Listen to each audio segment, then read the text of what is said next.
भारत कोकिला सरोजिनी नायडू।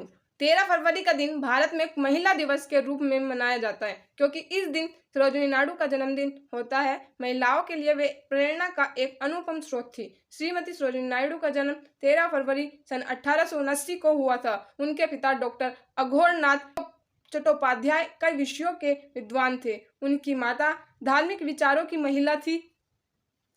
बालिका सरोजिनी को बचपन से ही पुस्तकों से बड़ा प्रेम था। उन्होंने केवल 12 वर्ष की अवस्था में हाई स्कूल की परीक्षा उत्तीर्ण कर ली थी।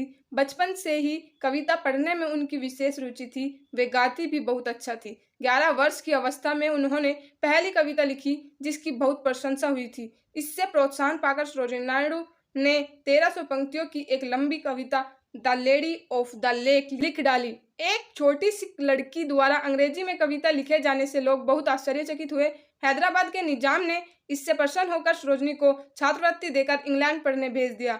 इंग्लैंड में वे पढ़ाई के साथ साथ अंग्रेजी में कविताएं भी लिखती रही। स्वदेश लौटने पर सन 1898 में गोविंद राजलू नायडू से उनका विवाह हो गया। उन दिनों सारे देश में स्वतंत्रता आंदोलन छिड़ा हुआ था। सन 1902 में सरोजिनी नायडू की भेंट गोपाल कृष्ण गोखले से हुई। उन्होंने सरोजिनी नायडू को स्वाधीनता संग्राम में भाग लेने के लिए प्रेरित किया। लंदन से सन 1914 में उनकी भेंट महात्मा गांधी से हुई। उन दिनों महात्मा गांधी दक्षिण अफ्रीका से लंदन की यात्रा पर थे। सन 1916 में सरोजिनी की भेंट नेहरू जी से हुई और सरोजिनी नायडू पूर्णतः स्वाधीनता संग्राम में कूद पड़ी। उन्होंने अन्य नारियों को भी आंदोलन में भाग लेने के लिए प्रोत्साहित किया। गांधी जी उनकी योग्यता से बहुत प्रभावित हुए। धीरे धीरे सरोजिनी की गिनती देश के बड़े नेताओं में की जाने लगी। उनके गीतों ने देशवासियों को झंझोड़ दिया। उनकी मधुर वाणी क्रांतिकारियों में नया जोश भर देती थी। उनकी कविता और मधुर स्वर से प्रभावित होकर गांधी जी ने उन्हें भारत कोकिला की उपाधि से विभूषित किया था। सरोजिनी नायडू एक कुशल वक्ता थी। उनकी वाणी में जादू था। वे जहां कहीं भाषण देने खड़ी हो जाती, लोगों की भीड़ टूट पड़ती थी। सन 1925 के कानपुर अधिवेशन में वे भारतीय राष्ट्रीय कांग्रेस की अध्यक्षा चुनी गई।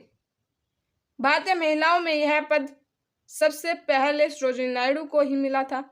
सन 1930 के नमक सत्याग्रह और सन 1942 के भारत छोड़ो आंदोलन में उन्हें अंग्रेजी सरकार द्वारा गिरफ्तार कर लिया गया था। फिर आया 15 अगस्त सन 1947 का ऐतिहासिक दिन। देश स्वतंत्र हुआ और सरोजिनी को उत्तर प्रदेश का राज्यपाल बनाया गया। वे स्वतंत्र भारत की पहली महिला राज्यपाल थी। 2 मार्च सन 1949 को इस महान विभूति की जीवन लीला समाप्त हो गई। यद्यपि आज सरोजिनी नायडू हमारे बीच है, फिर भी उन्होंने देश की जो सेवा की और स्वयं रचित कविताओं को मधुर स्वर में पाठ किया, उसके लिए वे सदैव याद की जाएगी।